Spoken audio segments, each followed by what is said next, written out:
All right, so this is the first time I've actually gone on a computer and gotten into my channel here. Okay, so we're going to go under posts, and if you want to visit the blog, it's Rogue Beast Warrior RBW with an RBW blog.blogspot.com, and there's a treasure chest of information. And let's take a look here. So we went into the suet, right? How to pronounce it, the benefits of it, what it is. We did a short on that. That's what it looks like there. Okay. So be sure to give me a like on that. It helps with the algorithm and it keeps me floating, right? And then I like to put up pertinent information. I'm actually thinking about getting one of these monitors myself. One of these blood glucose monitors. I'm thinking about getting one myself. All right, so we're going to go back to the posts. And everything, so the reason that I post those up, just to clarify that, is everything is based on insulin. All the things that you're trying to do, get rid of the belly fat, drop the weight, get your hormones, feel younger, anti-aging, get your hormones back in control, reach homeostasis, feel like you're in some sort of equilibrium, right? That's what we aim to do on this channel for pennies on the dollar. We're doing what a teenage feminine girl, Brian Johnson, is doing, but we're doing it with on the budget, on a shoestring, and we're doing it the honest and the hard way. We're grueling through it. So yeah, I've been 13 days in. I'm on the edge of the toughest phase, and I did it to myself all over again. And then I go through a little more information on the ghee, right? The fact that what it is, right? The smoking point, all this information. There's too much to name just one little thing, but we put more, I think, a little more information up on the blog. So usually there's a little more expanded information on the blog. That's the Rogue Beast Warrior with an RBW at the end, .blogspot.com. And this is the sugar diet, right? So it's based on this very outdated information. You could look into the Ornish diet. You could look into even the Perdican diet, right? But these are just all hybrid sorts of ways of trying to justify and scapegoat around a lot of the secondary plant metabolite effects from vegetables and vegetable sources, along with gluten and celiac and all sorts of ugly things that manifest. You know, every time I see my son gravitating, unfortunately I don't have any control or influence rather over what he eats these days. I try to, but he eats a lot of starchy processed breads and sugars, and I'm trying to sway him over to at least eating more whole food sources, the cheapest and highest quality. Again, I'm proselytizing this. I'm like the preacher for beef liver, but really, when I start to get into another income bracket, I'll be buying more of that suet and the ghee and everything else, man, because the tallow, that stuff's expensive. But I'm trying to show people how you do this with a 1, 2, 3 punch. You take in the beef liver. That's the first thing I had this morning, right? Then I had beef with cheese with ample amounts of butter and olive oil. And then I'm going to be going in and having 3 eggs. Maybe I'll make a very similar pudding like I did yesterday with 2 scoops of protein, 2 tablespoons of butter, 1 to 2 tablespoons of coconut oil or MCT oil, right? Whichever you prefer. And then 6 eggs, and cook that up in a double boiler. I have the recipe for that. I've got it on the blog as well. and with a little more expanded variation on there where you can actually do more of a quiche if instead of using protein powder you use cheese, right? And you can also use the heavy cream. And the sardines act as a really good addition, but obviously they're not just an addition, they are a standalone. There's so much nutrition in sardines. And so this ridiculous diet has no proven effects. Here's all the cautionary tales and criticisms, and there's quite a few more. This is somebody that didn't know anything. I mean, we're talking, what was this, in the 1930s? 1930s.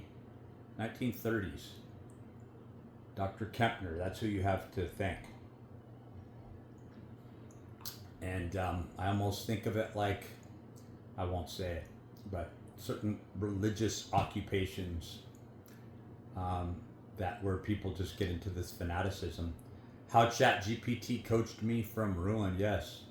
I got through a really hard night a couple of nights ago where it's kind of a funny dialogue, but the information was what I have fed into ChatGPT, and I'm not even a paid subscriber. So this whole conversation is like, it always blows me away, and I really believe that ChatGPT has been a valuable resource, an invaluable resource, because I'm able to get information instantly, immediately. I'm also able to analyze my diet and what I might need to take in. And then it gets me thinking a little further at certain foods I might need to add in. And definitely that's why I just bought magnesium. Magnesium was something that I always took. It was always, I always understood that's how your GABA is, created. And you got to have the vitamin B6, the vitamin B12, got to have some niacin. B complex, you have to have a little bit of vitamin C there. And this helps with the whole synergistic process with many amino acids.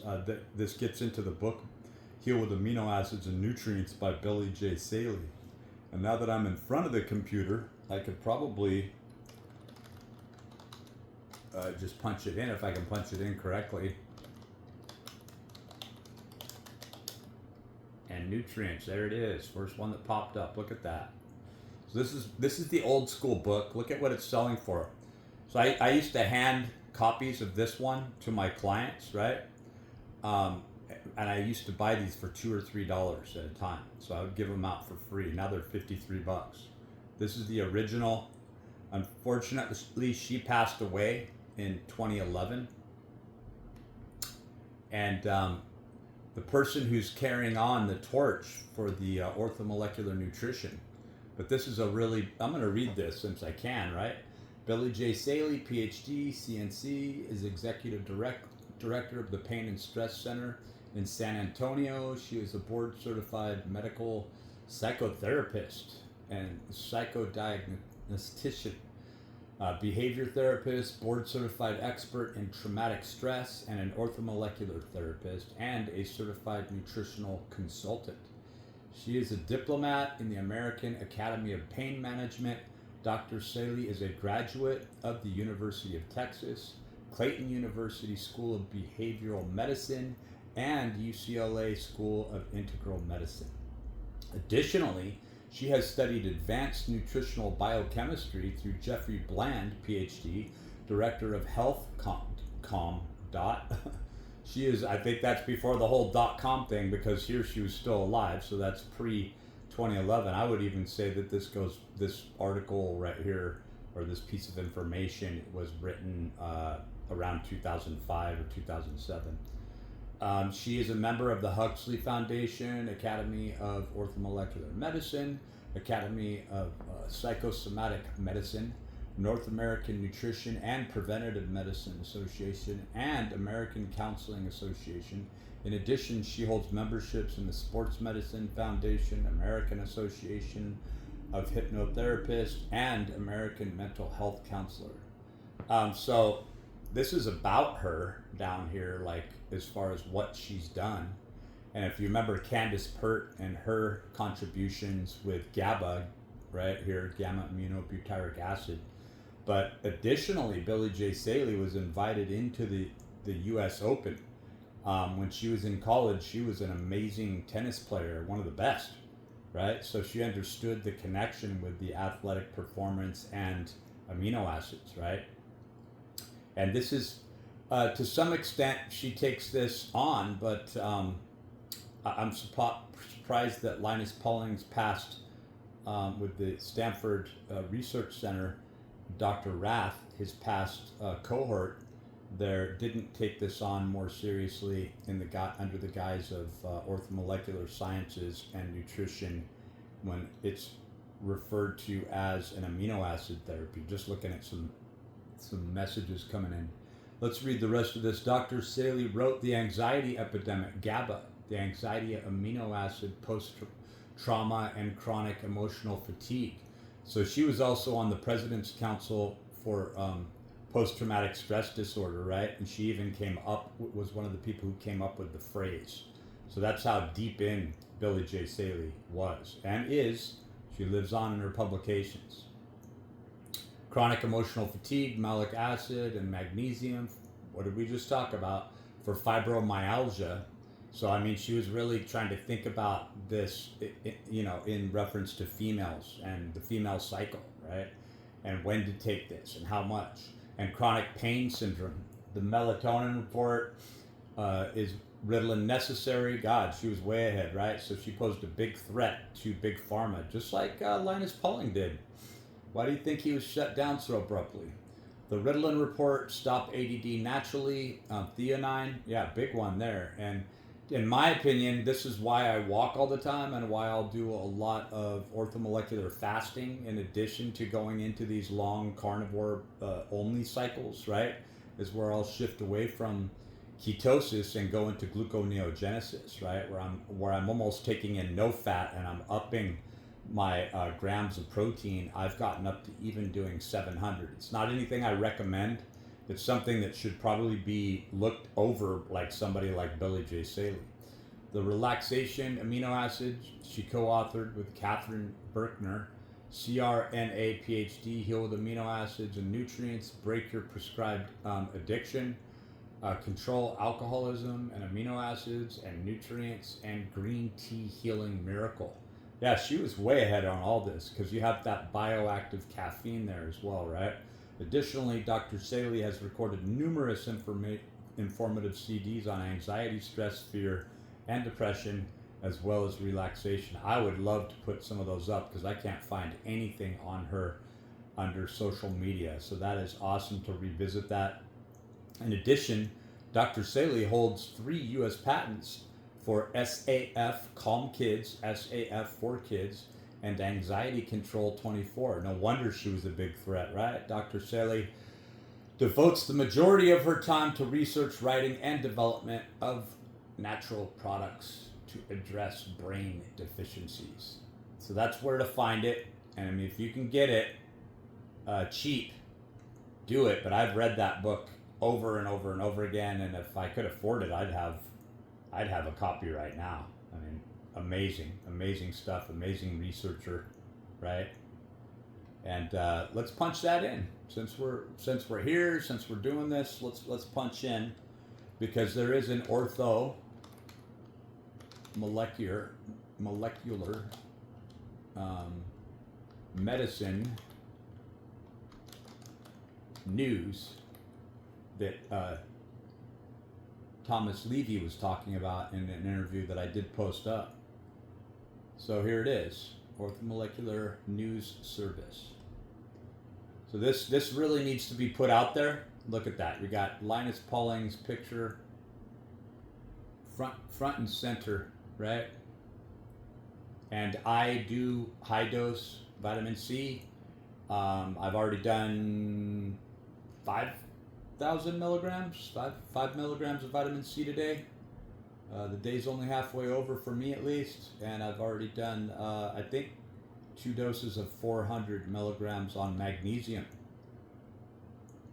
right? And we're chomping on beef liver through the day, and like I say, I'm gonna make another serving, probably 6 eggs and 2 scoops of protein, and I end up overeating on that stuff. But guess what? I wake up a pound lighter every single day, even when I'm loafing about like I am right now. So this is where to find it, orthomolecular.org. and this is the Orthomolecular News, right? And this is so important, and it addresses how to heal yourself, knowing that we don't have deficiencies in risperidol. We don't have deficiencies in any of these pharmacological products that Big Pharma is pushing at us. But we do have nutritional deficiencies that cause the behavioral issues that are linked up. And look at all these amazing doctors that are linked up to this. So if you think that you do not have a resource, well, now you've heard about it. And now you see how many people are involved and how many people and how active they are. Look at this. Look at this. So I'll read this because this is pretty small to use. On June 3rd, 2025, posted up here, Bias in Healthcare AI, Why Smart Isn't Always Safe. June 1st, 2025, Biden's prostate cancer and a 92-year-old survivor rethinking treatment through metabolic cancer therapy. And what did I put up? That they had just recently found out, right? That the pathway for glutamine, so cancer cells can live without oxygen and without glucose. They can flourish on glutamine. So that means that orthomolecular science and nutrition is having to work by shutting off certain pathways, and that's what they're working on, right? So this is all part and parcel to this. So starving cancer away isn't just going into, but it is going into a ketogenic diet, but highly restricting your proteins. Probably, I would say, taking in very only proteins, maybe even very low quality vegetable type proteins, where you're not rendering much glutamine at all. Doing a little research on that. Let's take a look at that. Let's go into that. Let's see what this is how we find out, right? What? Wait. I'm grabbing this keyboard right. What protein source is lowest? I'm gonna guess it's gonna be some sort of unprocessed pea protein or something like that in glutamine. Let's take a look. Eggs and beef are generally the lowest sources of glutamine. Oh my gosh. Here I was, deviating away from carnivore, doing it right in front of you here, folks. And look at this, lo and behold. That is how you do it. My God. Let's even test that. Let's even test that. Because I'm going to ask another thing. Is, right, here we go. I'm going to say, is beef livers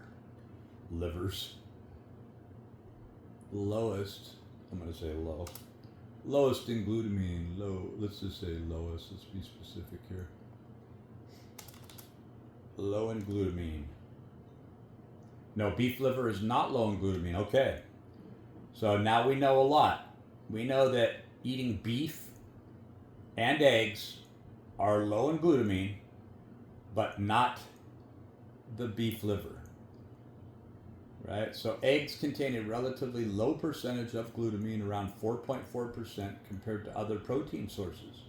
Beef also has lower glutamine percentage, around 4.8. Other sources, while not as low as eggs and beef, sources like milk, tofu, white rice, that was my initial guess. Some of these lower quality carbohydrate sources, and corn tend to have higher glutamine. Oh my goodness. Wow. Oh my goodness. So that's probably how these cancer cells are being fed, right? So they're probably being fed by the corn syrup, rice, white rice, tofu, right? When people think they're being healthy. How a protein is prepared can affect its glutamine content. For example, slow cooking can release more glutamate. Okay. So there may be a process where we may be able to kind of render out the glutamine even further. Total glutamate. While, let's take a look here. While the focus here is on glutamine, glutamate is closely related and can also be an issue for some individuals, and I'll bet it is under cancer treatments. People can have different sensitivities to glutamine and glutamate, so what is low for one person might not be low for another. Um, let's ask this: if eggs and beef, right? I mean, that's pretty much half of my diet right there. Is let's take a look. Are sardines? No, sardines are not the lowest in glutamine. So, while they are a good source of protein and contain glutamine, other foods like eggs, beef, milk, and some vegetables have lower levels. Well, let's ask. So you could eat eggs, beef, and milk if you were, and obviously eating pure fat, right? So you might eat 1 or 2 eggs just to stay alive if you're starving cancer away. A little tiny bit of milk, right? So you're really trying to cut your calories down, but you could go on a VLCD or a LCD, a low calorie diet or very low calorie diet, and probably make up the majority, 90% of it, just from fat. You could starve the cancer cells away, right? What vegetables are low in glutamine?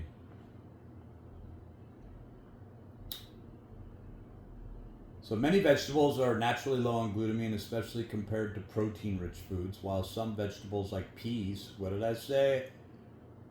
Oh, it has higher amounts. I was so wrong. Peas and corn are often mentioned as having higher amounts. Others like leafy greens, root vegetables, and many fruits are generally considered safe to eat on a low glutamine diet. Yeah. So leafy greens, right? That might be something you take in. So this really sounds like a cancer diet, right? Shaping up. You got the eggs, you got the beef. You'd have to check in and see. Let's ask right here though. I want to see if the high omega-3 rich eggs would also be higher in glutamine. Leafy greens, root vegetables, and many fruits. So here's vegetables lowest in glutamic acid, glutamine, are green onions, spring onions, scallions, onions, spring. So you could come up with a nice little diet here, right? So dark leafy greens, green onions, okay? If you're trying to treat cancer, what fruits? We'll figure that out. Let's see if they get in here. Root vegetables, carrots, beets. Man, you could eat well here. Most fruits, berries, apples, right? Just what you'd eat on a more scavengers type paleo sort of diet, right? Some starchy vegetables, potatoes, wow, moderate, in moderation. Peas contain high glutamate or glutamine. Corn, tomatoes considered part of the nightshade family and may need to be avoided initially. Yeah, I would say so. So stay away from the sauces if you're battling cancer. Mushrooms may contain higher levels of glutamate, right? Because that's something you want to boost up after you beat the cancer, right? You want to boost up the glutamine. Broccoli, because it is the most abundant amino acid in your body, in case you didn't know it. Broccoli also may be better to avoid initially. Oh, so stay away from broccoli, right? Dark leafy greens, most fruits, berries, carrots you can eat, beets you can eat. That's also a good form of nitric oxide, right? And I would say, I'm just saying, I'm not trying to tell you what to do, and I'm not a doctor here, but if you are considering going on an orthomolecular nutrition plan, really bump up the vitamin C as well, right?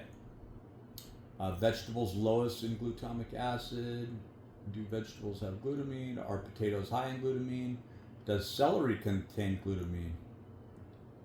In wheat, papaya, Brussels sprouts. So the dietary sources of glutamine include especially the protein-rich foods like beef, chicken, fish, dairy products, eggs, vegetables like beans, beets, cabbage, spinach, carrots, vegetable juices, and also in wheat, papaya, Brussels sprouts, celery, kale, and fermented foods like miso, right?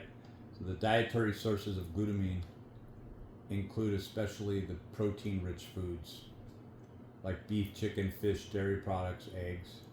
So all of those contain glutamine. So there's your list right there, right? But they were wrong about this.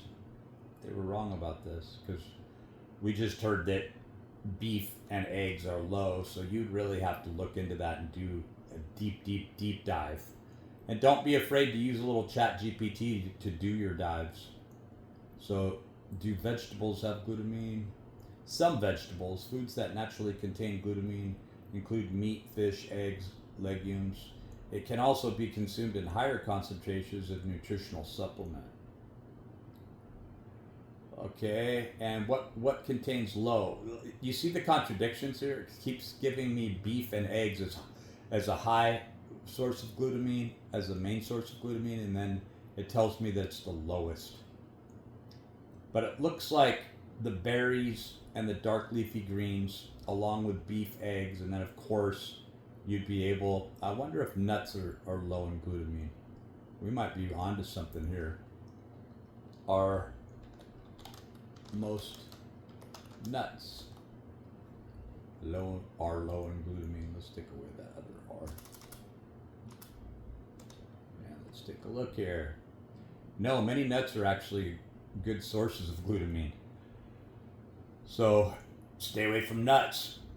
A non-essential amino acid. While some nuts are higher in glutamine than others, they are generally considered a source of this amino acid. Peanuts, cashews, and pistachios are specifically noted as being high in glutamine. Almonds, while also containing glutamine, are generally considered to have less. So you'd have to, really eat certain foods in moderation. High glutamine nuts are peanuts, cashews, pistachios are highlighted as being particularly rich in glutamine.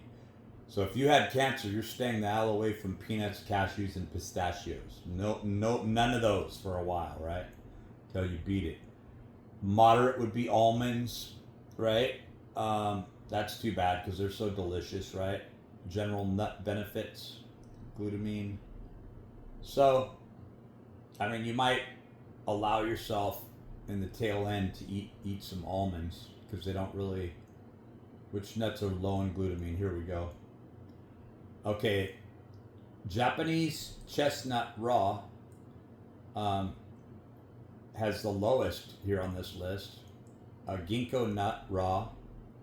So the Japanese chestnut has 400 milligrams. The ginkgo nut raw has 830 milligrams per serving per 100 gram edible portion. Walnut roasted 2,900, pine nut 2,900 milligrams, pistachio nut. So yeah, you're getting up higher and higher. Do blueberries have glutamate? Ooh, look at this. So blueberries have been found to protect against glutamatergic excitotoxicity, nerve cell damage, or death. Wow. So it sounds like you might be doing a dark leafy green vegetables, right? Berries, low on the, we're talking like a cancer type of a diet to fashion and form, right? Low on the almonds, but you could have some.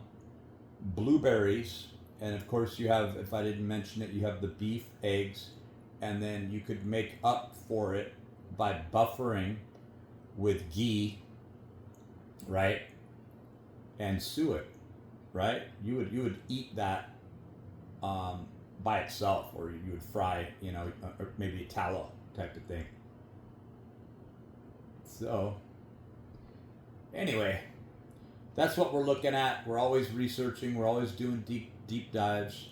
Here's one I put up on nicotine, and it's been known for quite a while. I used to mess around with that when the first vapes came out, right? The e-cigarettes way back, like 2010, 2011. And they were designing those things rickety and sus. Raising an important overlooked point, nutritional recommendations while attending most consider the chemical individuality, metabolic state, and financial limitations of each person. So what I did is I did a deep dive comparing eating vegetables with predominantly, and I showed the metabolic pathway here. I go pretty deep here. But I think I might go even deeper on the blog there, where I'll put up a little more information if I find useful information. But it shows you how you would be eating between 8 and 12 cups of vegetable-sourced, fruit and vegetable-sourced foods just to match 1 can of sardines. And the same holds true for, and these are different foods. So, I mean, you're looking at 15 to 20 cups minimum to match a small amount of beef liver, 3 eggs, and I'm being nice here, because you could take it for, for surface.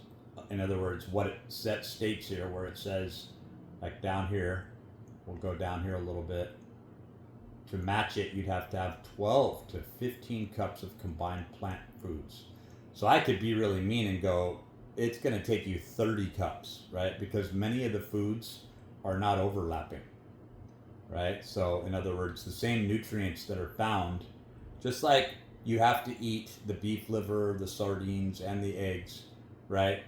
In order to get all these components of nutrition. Plus, let's be real, you're going to have to take in vitamin C. But since I already superdosed vitamin C prior to even getting back on the carnivore, right? I've been back on the orthomolecular plan for over a month now, right? And I've been boosting up my magnesium. The 2 most important things that you could take in are vitamin C and magnesium. And if you want to look into the resource, this is it right here. This is the orthomolecular.org news. And this man was a champion. He really was. He was called for this and pushing this and proselytizing this by his constituents, or people that were heavily criticizing him and bought off by Big Pharma. He was referred to as senile onset megalomania. That is the most, let's dig into this orthomolecular. Welcome to Integrative Orthomolecular Medicine AI Assist. Ooh, look at that. I am here to assist you with any health questions you may have. We integrate the best from various alternative medicine fields, such as natural medicine, low-carb medicine, functional medicine, and anti-aging. Oh, I think I found something very important here, right? Very important. Look at this. With integrative orthomolecular medicine, medicine to help you live a healthier, happier, and longer life. And Linus Pauling, if he understood the conditioning aspects that Billie J. Saley brought to the table, with her athletic pursuits and really understanding. I mean, he won a Nobel Prize for the peptide, right? He helped Watson and Crick fashion the double helix, right? For the DNA. So, I mean, we're bringing it all together here. This is the time. And we've got AI to help us.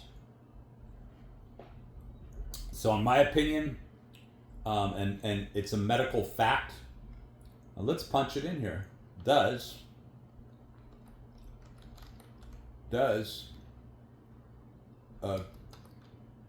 gluconeo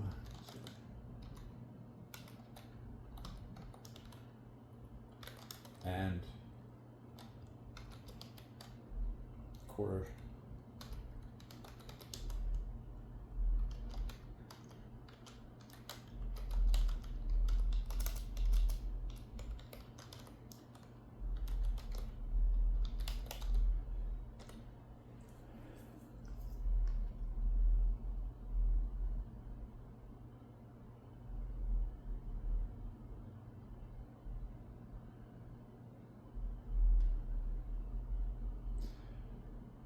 I'm going to put this up. Oh, yeah.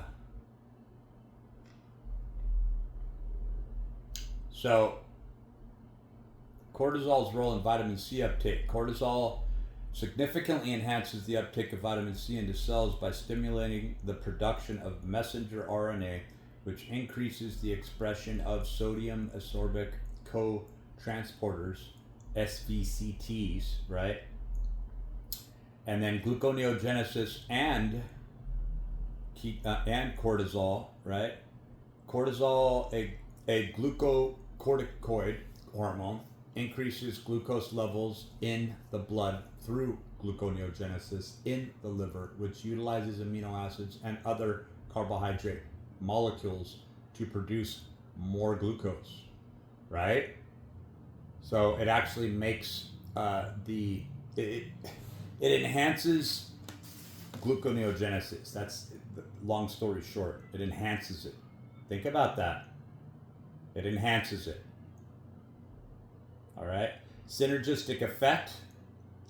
The synergistic relationship between cortisol and vitamin C suggests that when cortisol is released, it enhances the cellular uptake, there, just said it, of vitamin C, which is crucial for resolving oxidative stress. So, in other words, you got to walk to get these benefits. You have to be moving. And that's the main issue that I have with the people that have been really studying orthomolecular science and nutrition is I would, for the last 20 years, right? I've been applying it to myself inconsistently, but for about 1 decade, I was putting my clients on this. I was preaching orthomolecular science and nutrition. I was tapping in all of the heal with amino acids and nutrients, right? So we were getting that nutrient base down, i.e. the vitamin C, the B complex, CalMag zinc is the way it was sold back in the day, right? Now we know that's not so good when we look at copper and selenium. And then phosphorus, right? So cortisol and vitamin C synergy. Cortisol enhances vitamin C uptake by stimulating, did I read that already? Boom, boom. Clinical implications. Simultaneously, administration of cortisol and vitamin C can enhance their respective impacts, particularly in conditions of oxidative stress. So it looks like they're not blocking this out. Like they want to spread this information. So I'll put a link. Let's see if I can do this. Copy. Rogue Beast Warrior. We're doing it live. We're doing it live right here. Yeah. Let's take a look. Where's that little button to be able to post?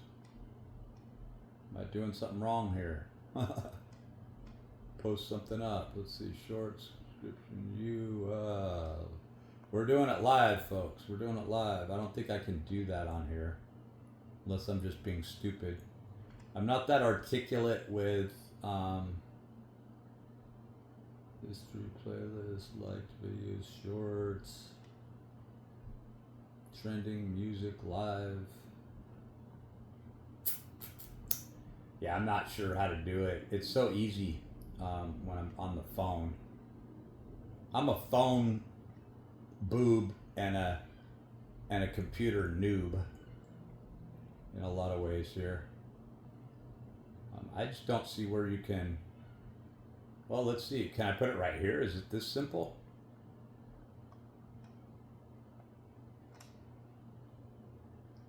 Can I paste it? I mean, take screenshot. Something weird going on here, right? This is taking too long, I know. Oh, visibility. All I need is to be able to paste it up. This is weird. So let's take a look here.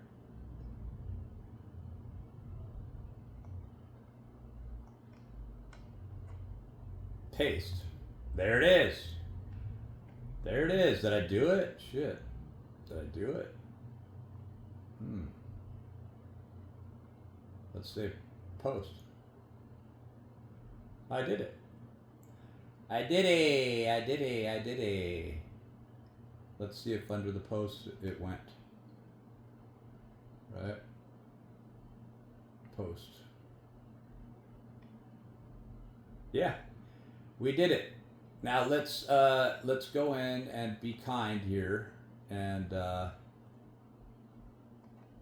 let's copy that and we're going to go over here. We're going to edit that. We're going to heavily proselytize this because it's only good for you and it's only going to help you. And this is where we'll end it. But that's, you saw me do it here live. You saw the information, right? And I'm going to get off this channel. In fact, I'll just do it before I get off the channel. What am I doing? Okay. Copy. And, well, I'm going to need to go under Rogue Beast Warrior, and it's not opening that up. It's not opening it up. Because this is a link. Oh, there it is. Okay. Let's see. Sign in. And is there anything that you're not supposed to see? No. Nothing you're not supposed to see. We're going to go in here. Right?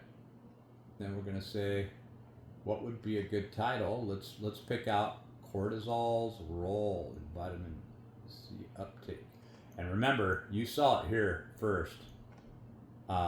It's not just cortisol, it's G&G. G&G plays a heavy role in this. All right, let's see if we posted it up, right? Live right in front of you here. Let's go down here and take a peek. Oh, beautiful. Oh, that was the wrong one. So that's my original channel. So we did it incorrectly. That's the ugly Rogue Beast Warrior. I'm not sure why that one came up. How the heck did that happen? How in the heck did that happen? Yeah, no wonder it looked so weird to me. Yeah, so we did it wrong. I'm gonna have to do it on the phone, but at least I've got a reference there, and all I have to do is like copy paste maybe. I know why it happened now too, because of the email that's associated with Rogue Beast Warrior. So I'm going to end this one, and I'm not even putting this up on Rogue Beast Warrior.